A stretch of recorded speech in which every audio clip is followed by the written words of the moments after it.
twige uyu munsi tugiye kwiga isomo ryitwa ubwenge. Ubwenge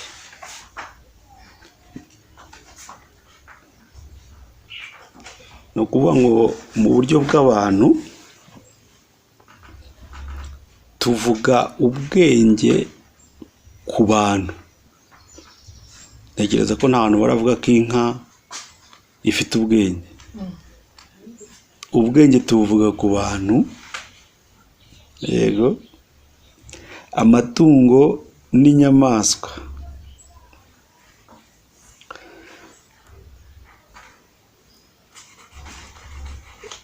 Amatungo n'inyamaswa byo tuzi ko bitagira ubwenge. Dukanga ubwenge tuvuga ku bantu, yego. Isomo ryacu rero ry'uyu munsi ni ubwenge. Mu buryo bw'abantu tuvuga ubwenge ku bantu. Amatungo n'inyamaswa tuzi ko nta bwenge bigira.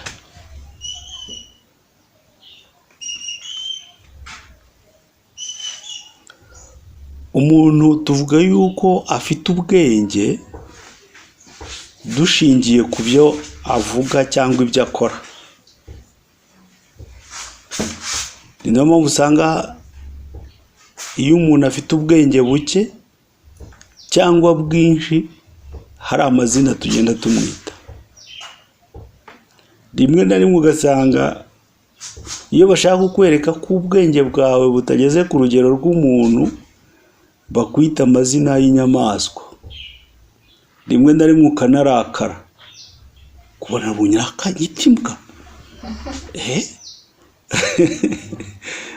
Ubona runaka gitimbwa. Imbwa yo abantu bayigoreweho, umuntu wese ufite ubwenge buke bamwita imbwa. Ariko hari naho uzasanga iyo bashaka kugusuzuma bapfa mbere wapusiwe. Icyo gihe ukiri umuntu baba bagaragaje yuko ufite ubwenge buke cyangwa budashyitse ku rugero rwo kuba umuntu. Kandi ubwenge ntibugaragara, nta n'igipimo bugira. Ariko twebwe abantu twishyizemo ko twe dufite ubwenge, kubera yuko umuntu muzima yakabaye afite uko ateye, ukavuga n'ibyo akora. Ibyo ngibyo bikaba ari byo bigaragaza ubwenge bw'umuntu. Iyo umuntu akwise izina ry'inyamaswa cyangwa ry'itungo, nuko aba ari kubona ibikorwa byawe cyangwa se ibyo uvuga bidashyitse, cyangwa akareba akabona uko witwaye mu kibazo runaka atari ko wagombaga kucyitwaramo, akabona ko n'iyo nyamaswa yakora nk'ibyo ngibyo nawe wakoze. Nguko uko abantu tubona ubwenge n'igipimo cyabwo tubupimisha. Igihe umuntu agaragaza ubwenge buke, akora ibikorwa bidashyitse cyangwa bidakwiriye, bihita bimwambura ubumuntu, akagereranywa n'itungo cyangwa inyamaswa. Twebwe rero nk'abantu bari kwiga ijambo ry'Imana, dukwiye gusobanukirwa ubwenge icyo ari cyo, dukwiye gusobanukirwa n'ubwenge twakabaye tugira nk'abantu b'Imana uko bungana. Niyo mpamvu igitabo cya Bibiliya ni igitabo kirimo ubwenge umuntu wese yakabaye agira. Yego, ni nacyo rero tugomba kwifashisha kugira ngo tubashe gutahura no kugira ubwenge bukirimo. Reka rero twifashishe Bibiliya dusome twumve icyo Imana yita ubwenge n'ubwenge yifuza ko tugira bugomba kuba buri ku kigero kingana giti. Dusome mu gitabo cya Yakobo igice cya 3 umurongo wa 13 kugera ku wa 17. Yakobo igice cya 3 uhere ku murongo wa 13 kugeza ku wa 17.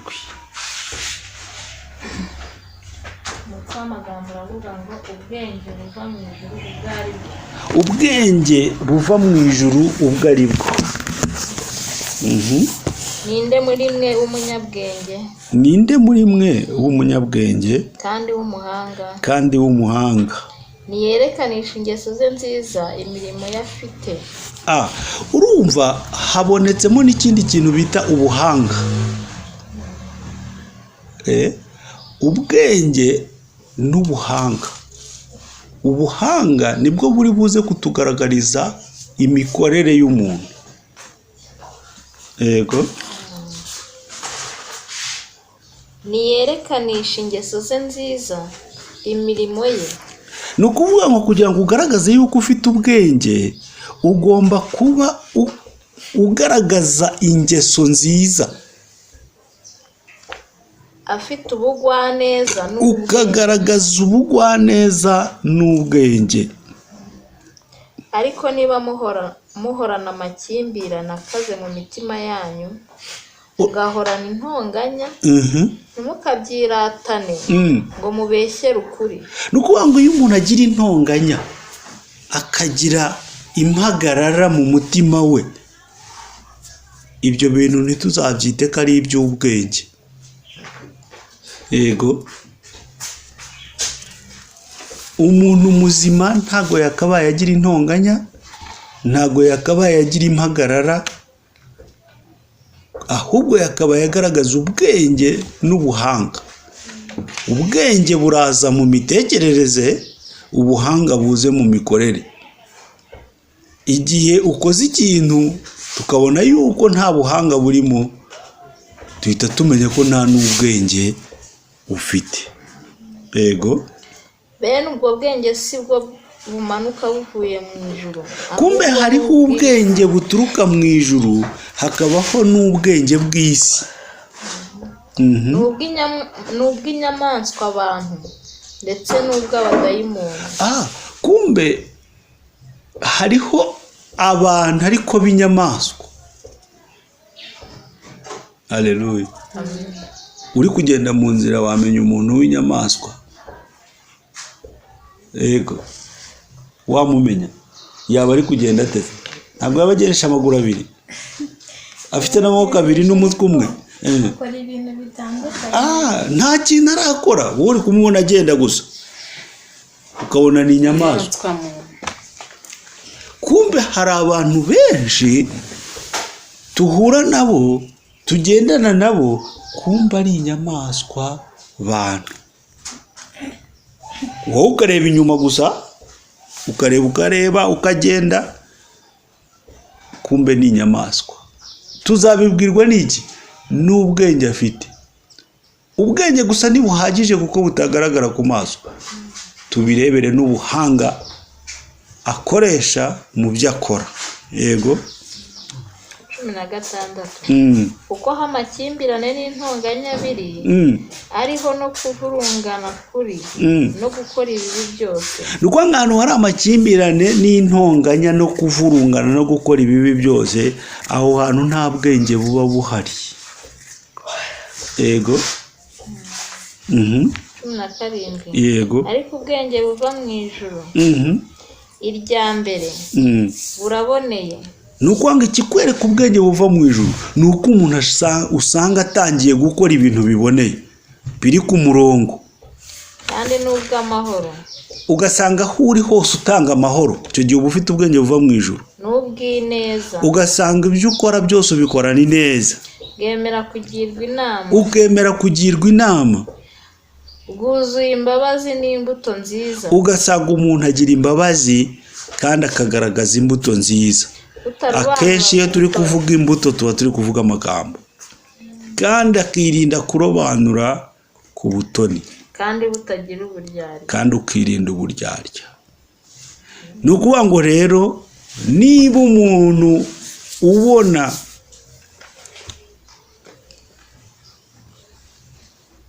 nta mahoro atanga ahari, atagira neza, adakora neza, wamugira inama ntakumve, ukabona umuntu ntababarira, ukabona umuntu ibyo avuga ntibikwiriye, ukabona umuntu ararobanura ku butoni kandi akagira uburyarya, ujye uhita uvivura uburyo uyu muntu nta bwenge afite. Haleluya. Hari uzongera kukwirataho ngo afite ubwenge, wowe jya witegereza umenye ngo uyu muntu afite ubwenge cyangwa ntabwo ufite. Yego, utarinze kumubaza. Usanga abantu benshi ari aho ngaho yirata, jye mfite ubwenge. Apana, ubwenge ugomba kuburebera uyu muntu atanga amahoro, agira neza, agira imbabazi. Yego, nta buryari yagira. Uwo niwe muntu ufite ubwenge. Dukurikije ibyo dusomye, tubwiwe ko hari ubwenge bw'uburyo bubiri. Siko namwe mwabyumvise. Hari ubwenge bw'isi, aribwo bwiswe ubwenge bw'abadayimoni, ari cyangwa se ubwenge bw'inyamaswa abantu. Hakabaho n'ubwenge bw'Imana, aribwo bwenge buturuka mu ijuru. Ni ukuvuga ngo nubwo ubwenge tutabubona, ariko ubwenge bugabanyijemo ibice bingahe? Bibiri. Hari ubwenge bwo mu isi n'ubwenge bwo mu ijuru. Ni ukuvuga ngo ubwenge bwo mu isi akenshi ni ubu ngubu abantu twiga, dukomora ku babyeyi, dukomora ku nshuti zacu tubana nazo, tugendana nazo. Yego, ubwo ni ubwenge bwo mu isi. N'amavu uzasanga akenshi umuntu usanga akunze gusa n'abo bagendana. Nugendana n'abajura nawe bizarangira wiba. Yego, nugendana n'abarozi nawe bizarangira uri umurozi. Ni ukuvuga ngo ubwenge akenshi tubukomora aho turi, mu byo turimo no mu byo dukora. Yego, ubu bwenge kubutandukanya ni ukureba uko umuntu abayeho n'ibyo akora. Nushaka kureba ukamenya ngo uyu muntu afite ubwenge bwo mu ijuru cyangwa ubwenge bwo ku isi, ugomba gushishoza ukareba uko umuntu abayeho, ukareba n'ibyo akora. Ahari ubwenge bw'abadayimoni harangwa n'amakimbirane. Usanga umuntu nta mahoro nawe afite muri we gusa, we niyo tayakubuza, ukabona umuntu nta mahoro afite. Usanga hari intonganya, ugasanga hari impagarara n'ibindi nk'ibyo byose. Ujye umenya ko aho hantu hari ubwenge bw'iki? Bw'isi cyangwa bw'abadayimoni. Reka dusome nanone mu gitabo cy'Abakolosayi, igice cya 2 ku murongo wa 16 n'uwa 17. Yego,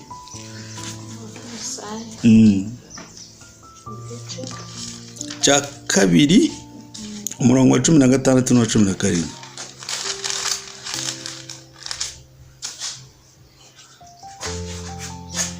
Nuko rero ntihakagire ubacira urubanza kubw'ibyo murya cyangwa ibyo munywa. Ni ukuvuga ngo niba uri umuntu ufite ubwenge bwo mu ijuru, yego, nta muntu n'umwe wemerewe kugucira urubanza ku by'ibyo urya n'ibyo unywa. Yego, hari umuntu mu kanya twagendanye turimo kubivugaho, kumbe byari biri no mu isomo. Niba ufite ubwenge buturuka mu ijuru, ntihazagira umuntu n'umwe gucira urubanza ku by'ibyo urya cyangwa ikiyukira ibyo unywa.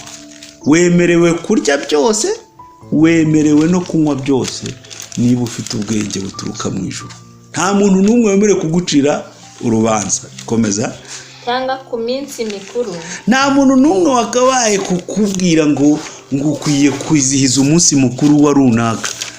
Abamwe murabizi ku cyumweru tuzaba turyoshye. Hazaba uwuhe munsi mukuru? Wa Pasika. Hariho n'umuntu uzaba usanga ngo yateguye umwenda wa Pasika.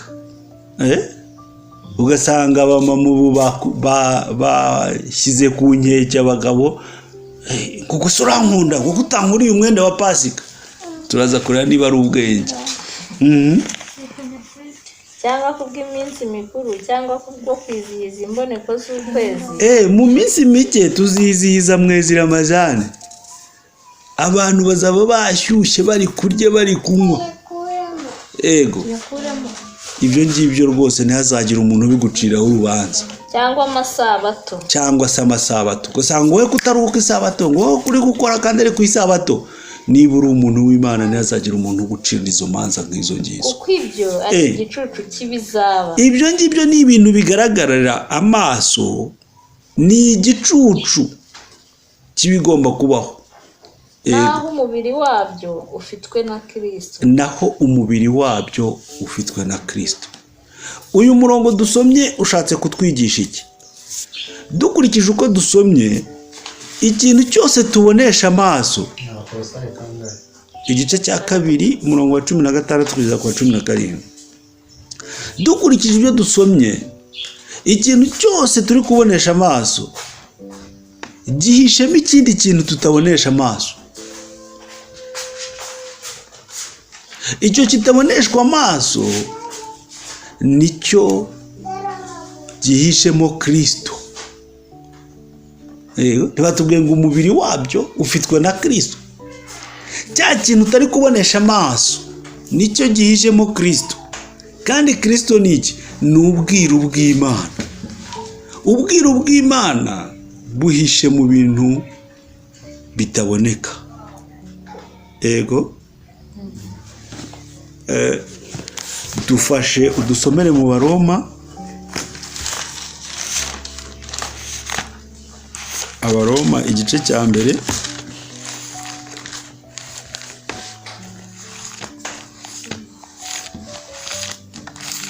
umurongo wa 20 no 21 kugira ngo aho hantu humvikane neza. Kuko ibitaboneka byabyo kuko ibitaboneka byayo ari byo bubasha bwayo buhoraho. Ni ukuvuga ngo ibintu bitaboneka nibyo bikubiyemo ububasha bw'Imana, ni nabyo bigaragaza ubumana bwayo. Niyo mpamvu umuntu nagukorera ibintu bigaragara, niba ari umuntu w'Imana ntuzamucira urubanza kuri ibyo bigaragara gukoreye, kubera ko iby'Imana ntabwo bigaragara. Ego. Umuntu w'Imana ntabwo bamucira urubanza ku bintu bigaragara akoze. Komeza. Bigaragara neza uhereye ku kuremwa kw'isi. Bigaragazwa n'ibyo yaremye kugira ngo batagira icyo kwireguza. Kuko ubwo bamenye Imana batayubahirije nk'Imana habe no kwishima, ahubwo bahinduka abibwira ibitagira umumaro, maze imitima yabo y'ibirimarima icura umwijima. Yego. Biyise abanyabwenge. Uwo ni umurongo wa kangahe? Wa 22. 22. Komeza 22. Biyise abanyabwenge bahinduka abapfu. Iyo umuntu yise umunyabwenge ahinduka umupfu. Wa muntu urimo kwita umunyabwenge waba ari gushingira ku bikorwa bigaragara, kandi iby'Imana ntibigaragara. Niyo mpamvu umuntu w'Imana ntabwo dukwiriye kumucira urubanza dushingiye ku bintu bigaragara yakoze. Ego. Ibitagaragara nibwo bubasha bw'Imana. Haleluya. Birumvikanye. Ego. ni ukuvuga ngo rero dushaka kuba abantu b'Imana dukwiye guharanira kugira ubwenge bwo kumenya ibitagaragara. Nibwo bwenge buva mu ijuru, ni naho hagaragarira Imana, ni nabwo ibikorwa by'Imana bizatugaragarira neza nitumara kugira ubwo bwenge bw'ibitagaragara. Yego, reka turebere hamwe imwe mu miterere y'abantu turebesha amaso,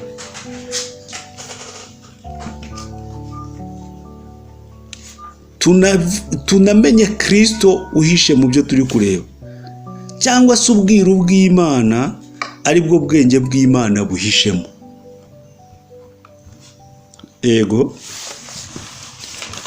ngiye kubereka imiterere y'ibintu bigaragara, wowe wakabaye utahura ikindi kintu kibyihishemo batarinze kubikubwira.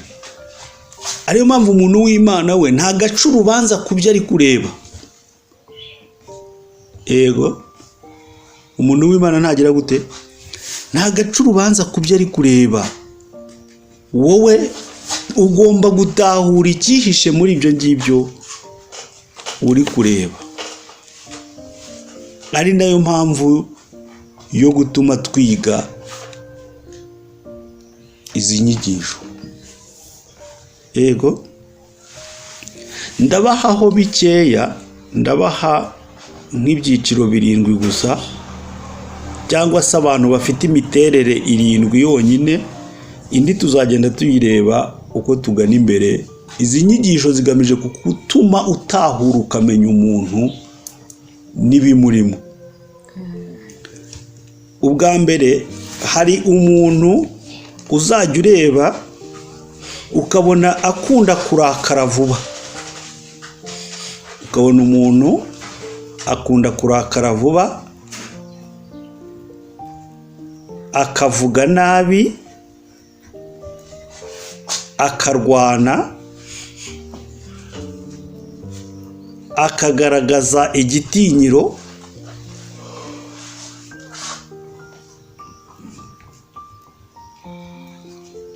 uwo muntu mu maso y'Imana si umuntu, ahubwo iyo Imana imureba ibona ari intare. Bivuze ko ubwenge afite burimo umudayimoni w'intare, cyangwa se ubwenge afite ntaho butandukaniye n'ubw'intare, nubwo ubona mugendana ari umuntu. Umuntu ukunda kurakara vuba, akavuga nabi, akarwana, akagaragaza igitinyiro. Uwo muntu mu maso y'Imana si umuntu, ahubwo ni intare. Imana imureba abona ari intare, nubwo uba umureba ukabona ari umuntu. Cyangwa se ubwenge bwe buba burimo umudayimoni w'intare. Yego, cyangwa se afite ubwenge bumeze nk'ubw'intare. Niba rero hari umuntu ukunda, yego, niba hari umuntu ukunda, hari umuntu mugendana, hari umuntu muturanye uteye gutyo, ujye umenya yuko ukunda iki? Intare. Uturanye n'iki? Ni intare. Ubana n'iki? Ni intare. Haleluya. Birumvikanye? Hari umuntu uzongera, umuntu umeze gutyo ntuzongere kumwita umuntu, ahubwo aba ari iki? Intare. Gusa uwa mbere, uwa kabiri, ntuzajya ubona umuntu agira irari, akifuza ibyo afitiye ubushobozi n'ibyo adafitiye ubushobozi,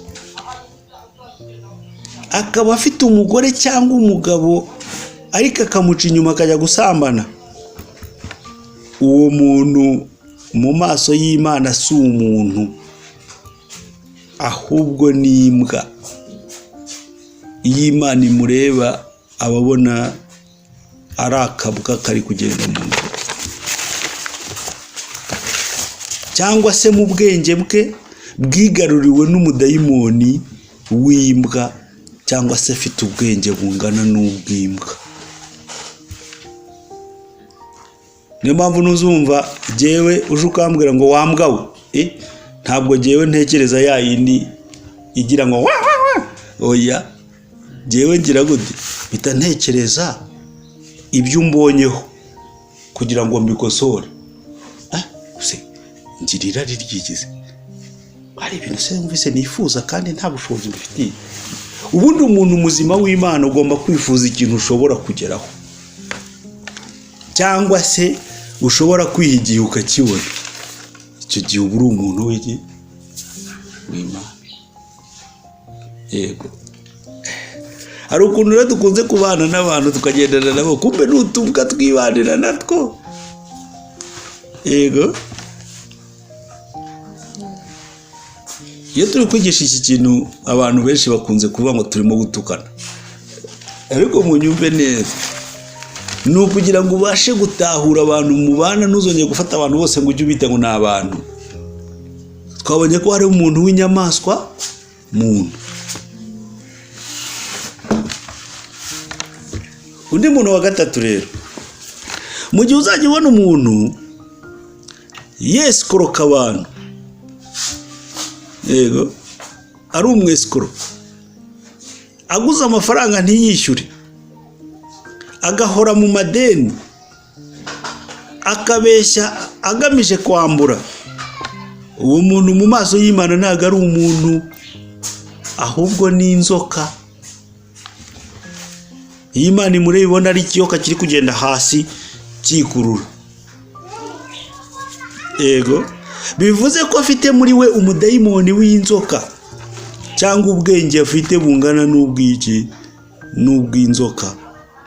None se ubwo yego nyine utagamije kumwambura ariko ukabura yo kumwishyura. Yego, ubwo nawe niko byagaragara. umuntu muzima iyo afite ideni ry'umuntu byaramugwiririye ntabashe kwishyura, umusubiraho ukagenda ukamubwira uti ya mafaranga yawe nanakuwe ko nzayakwishyura ku wa mbere saa sita, mbabarira ntabwo nayabonye, reka turebe ko nzayaguha ku wa kane. Ku wa kane none byanga ukajyayo uramwihisha kuki si umuntu mugenzi wawe. Yego, indyarya se urumva utatandukanye na wa wundi umukwepa. Mujya mwumva nk'abantu aguhamagara, aro nkorera muri MTN, bafite n'ukuntu rahita atangira kwivugisha, nkorera muri MTN ni watomboye amafaranga, urashyira 60,000 kuruze kugira ngo amafaranga yawe abashe gufunguka. Ayo ni amafaranga bari bume, wakuyemo ayo ngayo uri kunsaba ukanyureza yasigaye, ko n'ubundi ntayo none nasabye kuyatombora ko nta nubwo nigeze nkina imikino y'iki y'amahirwe. Izo zose mujye mumenya ko ari inzoka. Umuntu wese uhora muri ibyo aba ari inzoka. Imbere y'Imana bamureba bakabona ni inzoka. Uko ubona ikiyoka kigera cyikurura hasi kigira gutyo, Imana nayo iri bikureba. Wowe nk'amaso y'umuntu ukabona ni umuntu, kumbe ni ikiyoka kiri kugenda kigira gutyo. Mwige rero kubana n'abantu mubazi. Umuntu wa kane n'uyu muntu uzajya ubona agenda yikurura, agenda buhoro, ibyo akora byose akabikorana ubunebwe, umwete muke, kugeza naho usanga no kujya kurya bimunanira. Ugasanga umuntu yicaye ku isahani isaha yose. Uwo muntu mu maso y'Imana ntabwo aba ari umuntu, ahubwo aba ari akanyamasyo. Urabona akanyamasyo na cya gisanduku kikoreye, n'uwo muntu Imana iyo imureba ibona ari uko ameze. Ubwenge bwe buba bwarigaruriwe n'umudayimoni w'akanyamasyo. Ntabwo muhise mubona umuntu mubana umeze utyo, yego, cyangwa uwuzi w'umuturanyi cyangwa mwiganye. Uwo nguwo rero ntuzongere kumwita umuntu, aba ari akanyamasyo. Ubundi umuntu muzima agomba kuba sharp, ibyo ukora ukabikora vuba, ukabikorana umwete, kandi ukamenya kwiporogaramu ikintu cyose ukagiha igihe cyacyo. Uwo niwe muntu muzima. Ego. Umuntu wa gatanu, hari umuntu uzajya ubona akunda kurangwa n'umwiryane, guteranya abantu, kubeshyerana. Ahari ukabona abantu batari kumvikana kandi abigizemo uruhare. Uwo muntu mu maso y'Imana ntabwo aba ari umuntu, ahubwo Imana iyo imureba ibibona ari imbeba. Yego. Cyangwa se ubwenge bwe buba bungana n'ubw'imbeba, cyangwa bwarigaruriwe n'umudayimoni w'imbeba. Yego. Niyo mpamvu uzasanga imbeba ishobora kuza ikajya mu gikapu cy'imyenda. Yego. Ikaba idashobora gufata umwenda ngo ihere hano irya, nibiri gushaka kurya imyenda yafashe umwenda umwe ikarya rwose, yashaka wose ikawumara. Ariko yizabigira gute? Izamera reka da irumaho, yafashe nkaho iyicukura ikarya, igasa nkaho gucukura icyobo, ku buryo imyenda yose uko ipanze uzajya usanga buri mwenda wose yawutoboyeho. Tekereza rero n'uwo muntu niko aba ameze, wa muntu ushaka guteranya abantu kugira ngo bamabarane. Ego. Tekereza uje ugasanga nk'imyenda yawe yose yakaswe n'urwembe. Watekereza ko ari nde wabikoze? Ni wa muntu mubana. So guhita umuhagurukira mujya kurwana. Na yambeba rero nikijije kuguteranya n'abantu mubana. Reka iyi myenda yose nyirye maze nzarebe. mbese biri gutekereza gutya. Ibirije kuguteranya tu. Ibizi ko ishobora kuba imyenda ubitse yose ari abantu yibiki. Nanjye ndebe uko azababwira. Umuntu rero ukunda guteranya abantu, ahari akaba intonganya, ukabona ntagashaka ko haba amahoro, ujye umenya ko ari umuntu, atari umuntu mubana, ahubwo ni imbeba mubana. Yego. N'umuntu wakangaye turi kureba. Tugeze ku wa gatandatu. Muzabona umuntu ari umuhanuzi, ahageze hose ashaka kubwira abantu ibyabo, ariko yava guhanura akajya mu byaha. Ugasanga umuntu ni umuhanuzi ariko aranasambana. Ugasanga umuntu ni umuhanuzi ariko afite abana b'ibinyendaro. Baracyabita gutyo.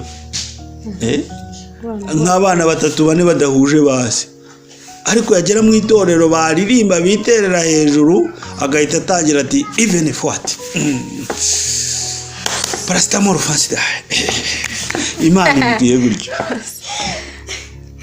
Yego. Uwo nguwo imbere y'Imana ntago aba ari umuntu. Murumva abantu bahanurira imbere y'Imana gatari abantu. Yego. Iyi Imana imureba ibona ari igikeri. Uwo muntu ubwenge bwe bungana n'ubw'igikeri, cyangwa se afitemo umudayimoni w'igikeri muri we. Nawe wamureba ukavuga ngo umukozi w'Imana hano. Haleluya. Tugeze ku muntu wakangaye, niwe turangije, tujye ku wa 7. Mudayimoni w'igikeri. Dusomere mu byahishuwe igice cya 16 ku murongo wa 13.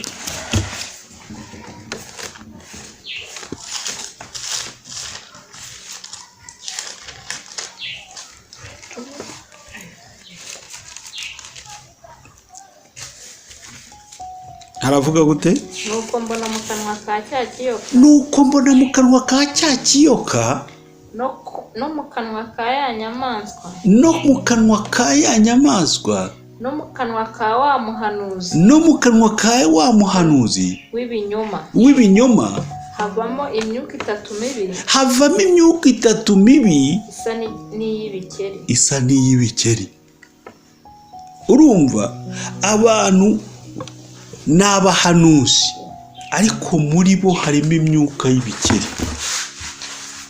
Yego, ahangaha kubera ko abantu bakunze kwizera abahanuzi niyo nshatse kugira ngo ntajye umurongo, ariko n'ahandi hose tukakwereka intare, tukakwereka ni ukuvuga ngo abahanuzi baba bafitemo imyuka y'ibikeri. Uri kubaza? Igikeri ntabwo gikora icyaha, ahubwo muzumve igikeri, habaho ibikeri biba mu mazi, habaho ibikeri biba mu gitaka, habaho ibikeri biba ku musozi. Yego, kandi byose ari ibikeri. Ikizabikubwira ni ukuboroga. Yego, niyo mpamvu iyo miterere yacu n'ubwo bwenge bwabo iyo bugeze mu muntu buhinduka umudayimoni, buhinduka umwuka mubi. Umuntu ugasanga ngo ni umuhanuzi, kumbe ni igikeri kiri kugenda. Aleluya. Twifuza ko tuzajya tubana n'abantu ariko tuziranye. Reka tugarukire ahangaha kuko abadayimoni ni benshi. Yego, ndetse banakomoka mu bintu byinshi. Muzumva hari abadayimoni bo mu mazi, hari abadayimoni bo mu biti, hari abadayimoni bo mu misozi. Muzajya mwumva ngo abantu ngo barajya gusengera akanyarira. Hariya ni ukubera ari indiri y'abadayimoni. Yego, niba hari n'umuvandimwe ujyayo uzamubwire, hariya ni indiri y'iki? Habaho n'ahitwa igorogota. Hariya bagiye gusengera kuko ari indiri z'abadayimoni. Imana iba mu muntu, ikorera mu muntu, ntabwo iba ahantu nk'ahari. Reka dusome muri Matayo igice cya 12 umurongo wa 43 kugeza kuri 45.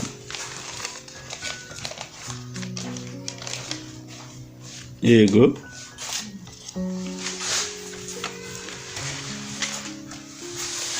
Matayo 12:43 kugeza kuri 45.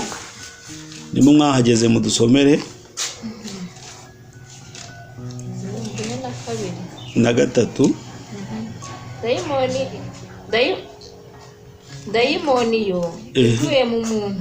Dayimoni iyo avuye mu muntu, kumbe dayimoni nawe bamuvuga nk'umuntu. Dayimoni iyo avuye mu muntu ntabwo bavanga iyo ivuye mu muntu. Dayimoni ubundi ni umuntu. Dayimoni yo avuye mu muntu. Yego, anyura hadafite amazi. Urumva dayimoni ahantu ashaka n'ahantu hatari amazi, ashaka uburuhukiro akabubura. Iyo dayimoni ageze ahantu hari amazi, amazi ni iki? Ni inyigisho. Ntashobora kuhabona uburuhukiro. Dayimoni yibera ahantu hatari iki? Hatari inyigisho. Niyo mpamvu izi nyigisho turi kubigisha ni amazi, kugira ngo abadayimoni bari mu muntu bavemo, bari mu bwenge bwe, ibimukoresha mu bwenge no mu bitekerezo bivemo, havemo abadayimoni, hasigaremo amazi. Yego, 44. Akavuga ati reka nsubire mu nzu yanjye navuyemo. Yego, yagerayo agasanga iri mu busa, ikubuwe, iteguwe. Nuko ngo iyo dayimoni ije igasanga mu nzu yayo, nuko ngo abantu ni inzu y'abadayimoni. Iyo ije igasanga nta kintu kirimo, ikubuye, imeze neza, dayimoni yibera aho ngaho, ahubwo ikazana n'abandi badayimoni bakaba. Niyo mpamvu ushaka gusanga umuntu agaragaza imico iyirindwi itandukanye, ugasanga ni umunebwe, arakazwa n'ubusa, ahora arwana, ugasanga agira irari. Urumva ko byose bimurimo bya biri twagiye tuvuga. Yego, 45. Niko kugenda akazana abandi badayimoni barindwi bamurusha kuba babi. Yego, bakinjira bakabamo. Ibyo hanyuma by'uwo muntu bikarusha ibya mbere kuba bibi. Niko bizaba kubiki gihe kibi. Igihe kibi ni iki? Ni cya gihe umuntu aretse inyigisho, ni cya gihe umuntu adafitemo amazi muri we kandi yarigeze kuyabona. Iwe nta kindi gikora, ni abadayimoni baza bakigarurira ubwenge bwe. Umudayimoni, ubwenge bw'isi inyamaswa muntu bizirana n'amazi. Niba ushaka gutandukana n'abadayimoni, gutandukana n'ubwenge bw'isi, ushaka kuba umuntu utari inyamaswa, ugomba gushaka amazi. Amazi ni inyigisho zo mu buryo bwo mu mwuka. Niyo mpamvu abantu bazi yuko tugomba kubatizwa mu mazi menshi, ariko ntabwo ari aya mazi agaragarira amaso. Iyo umuntu akubatije muri aya mazi agaragarira amaso, nawe aba afite abadayimoni muri we, kubera kutumva imvugo y'Imana. Dusomere Imigani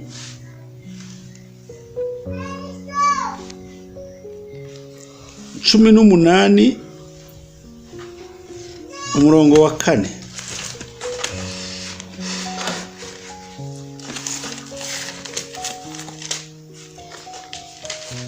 Imigani 18 umurongo wa 4. Amagambo yo mu kanwa k'umunyabwenge. Amagambo yo mu kanwa k'umunyabwenge ni nk'amazi maremare. Ni nk'amazi maremare. Kandi isoko y'ubwenge. Ni nk'akagezi gasuma. Aleluya. Ngaya mazi Imana yavugaga, ntago abantu tugomba kubatizwa muri aya mazi y'ikiziba. Ariya nayo arimo amadayimoni. Ego. Aya mazi tubatizamo abantu mu buryo bwo mu mwuka, haba harimo abamarayika. Ego. Dusomere ibyahishuwe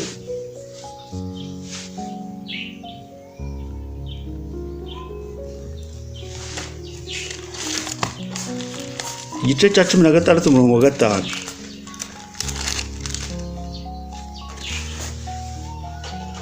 Numva marayika w'amazi avuga ati, kumbe hariho marayika w'amazi. Ego. Aya mazi twe tubatizamo abantu, arizo nyigisho zo mu buryo bwo mu mwuka, naba marayika tuba turi kwinjiza muri wowe. Ego. Iri jambo muri kwiga, naba marayika bari kwinjira muri wowe, bari kuza kwirukanamo baba dayimoni bari bakurimo. Aleluya. Nubona mushiki wanjye uri hano, ntazongere gusiba kwiga. Niko gukira nta kundi. Uzakira nukomeza kugeza kuwa kane saa 8 uzajya uri hano wige. Niko gukira. Yego. Abo badayimoni bose bazashira, kubera kuri kwinjizamo amazi. Hari marayika wo mu mazi uri kwinjira muri wowe, urimo kubatizwa. Yego. Yego. Uzabishobora. Yego. Mbwira yego neza. Oya ntabwo uri kwikiriza. Cyabishobora. Amena. Aho rero niho ko gutabarwa kwawe kuri. Naho nutekereze ko harandi masengesho akaze, nukubatiza umuntu mu mazi menshi, nukukwigisha inyigisho zitandukanye zo mu buryo bwo mu mwuka Imana yaduhaye. Uko ziri kugenda zinjira mu bwenge no mu bitekerezo byawe, ni kuri kugenda wirukanamo baba dayimoni bandi barimo. Warangije 16 umurongo wa 5. Numva marayika w'amazi avuga ati, wawera we, uriho kandi wahozeho. Yego. Kandi uzahoraho. Uri umukiranutsi. Yego. Kuko uko ariko wabitegetse. Amena. Nuko ngo uko turi kukwigisha niko Imana yabitegetse. Turi kukuzanira marayika w'amazi. Yego. Tekereza rero urimo kwinjiza marayika w'amazi muri wowe, ejo none ukajya kwinjizamo ibindi bintu. Ego. Ibizakurikiraho ntuzatubaze. Ego. Hari umuntu wigeze gufata izina ryanjye arijyana ku mupfumu. Ego. Aragenda ageze ku mupfumu, yasanze umupfumu amutegereje ari ku muryango. Ahubwo ati uwo muntu uramurenganya. Uramuziza iki? Kari umuntu w'Imana. Nanjye sinango nari nzi ko ndi umuntu w'Imana, nabibwiwe n'umupfumu. Ni umuntu wagiye ku mupfumu. Ahubwo ati uwo muntu uramurenganya umushaka iki, kari umuntu w'Imana. Nanjye ntago nari mbizi. Niba ushaka kumenya icyo turi cyo, uzajye ku mupfumu azakubwira, kuko bo barabibona. Yego. ni nk'uko hari umuntu nigishaga aza kugenda ajya ku mupfumu bamuha imiti, arangije arayisiga, ariko ibyamubayeho n'uyu munsi ntabwo azongera gukina. Yego, yaratse umuriro wose, umubiri wose uraka umuriro, yangezeho arimo agurumana umuriro. Niba mvuga umuriro ntimutekereze wo mu mwuka. yakaga ku mubiri we bigaragara, cyangwa we yarashyagamo imbere gusa? No ku mubiri gutya byaragaragara, yakuyemo imyenda yose arayita, aza yiruka agurumana. Ahubwo se n'abantu bakabibona uwo muriro bakabona. Nijye nawubonaga jyenyine nawe, we yawumviraga imbere, jye nkawubona ugurumana. Ego, niyo mpamvu iyo wamaze kugera muri iri jambo uri kwakira marayika wo mu mazi, ego, irinda abandi badayimoni, kuko nibwo bazashira neza. Kuko reka dukomeze dusome Abakorinto ba mbere igice cya 2 umurongo wa mbere kugeza ku wa 7. Turaba turi kugana ku musozo, mbese uwo murongo ni nkaho ari umwanzuro w'isomo ryacu.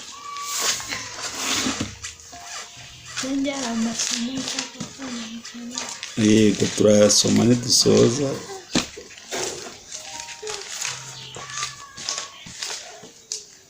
Abakorinto ba mbere igice cya 2 uhere ku murongo wa mbere kugeza ku wa 7, ni naho turi bube turimo gusoreza.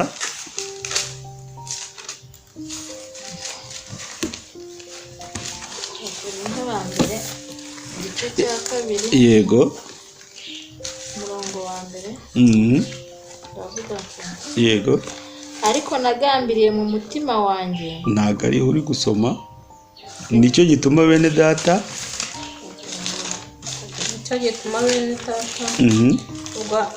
ubwo nazaga iwanyu ntaje ndi umuhanga. Yego, naje ndi umuhanga, naje ndi n'intyoza yo kuvuga, ndi n'intyoza yo kuvuga. Yego, cyangwa mfite ubwenge buhebuje, babwira ibihwanye nk'iby'Imana, mbabwira ibihamya by'Imana. nuko nagambiriye kuko nagambiriye kutagira reka mbasomere. Kuko nagambiriye kutagira ikindi mbamenyesha keretse Yesu Kristo, ari we Yesu Kristo wabambwe. Nabanaga namwe mfite intege nke, ntinya, mpinda umushyitsi mwinshi. N'ibyo navugaga nkabwiriza ntibyari amagambo y'ubwenge yo kwemeza abantu, ahubwo byari ibigaragaza umwuka n'imbaraga, kugira ngo kwizera kwanyu kudahagararira ku bwenge bw'abantu, ahubwo mu mbaraga z'Imana. Icyakora ubwo bwenge tubuvuga ku batunganyijwe rwose, ariko ubwo bwenge si ubw'iki gihe cyangwa ubw'abatware b'iki gihe bashiraho, ahubwo tuvuga ubwenge bw'ubwiru bw'Imana, ari bwo bwenge bwahishwe. Imana yaringanyirije ibihe byose bitarabaho ngo buduheshe icyubahiro. Aleluya. Nuko rero iyo turi kwigisha abantu benshi babona ari intege nke, ntabwo tuzi gusenga kuko tutajya hariya ngo dusirimbe, ngo twitere hejuru, tuvuze impundu, tuvuze induru. Ariko twebwe icyo twifuza no kugira ngo tuguhe ubwenge bw'ubwiru bw'Imana, ubwo bwenge tukabuhereza umuntu utunganye. Niyo mpamvu uzasanga ntabwo twigisha abana bato, ntabwo twigisha umuntu utuzuye. Twebwe dushaka kwigisha umuntu muzima usanzwe yari afite ubwenge bw'isi, kugira ngo tumuguranire tumuhe ubwenge bw'ijuru. Iyo dusenga, iyo turirimba, iyo tubyina, twakabaye tubiterwa n'ibyishimo biturimo, twishimira ko twakiza abadayimoni, ko twakiza ubwenge bw'ubunyamaswa, tukaba abantu mu maso y'Imana. Nibwo icyo dusabye Imana cyose tugihabwa. Ni ukuvuga ngo twebwe tubanza kwigisha umuntu akabanza agakira abadayimoni, akagira ubwenge bw'Imana, agatandukana n'ubwenge bw'isi, hanyuma natwe tugatangira kujya tubyina tugasirimba, buri muntu wese arimo kwishimira yuko atakiri wa muntu twasanze ari we, ahubwo yabaye undi muntu mushya.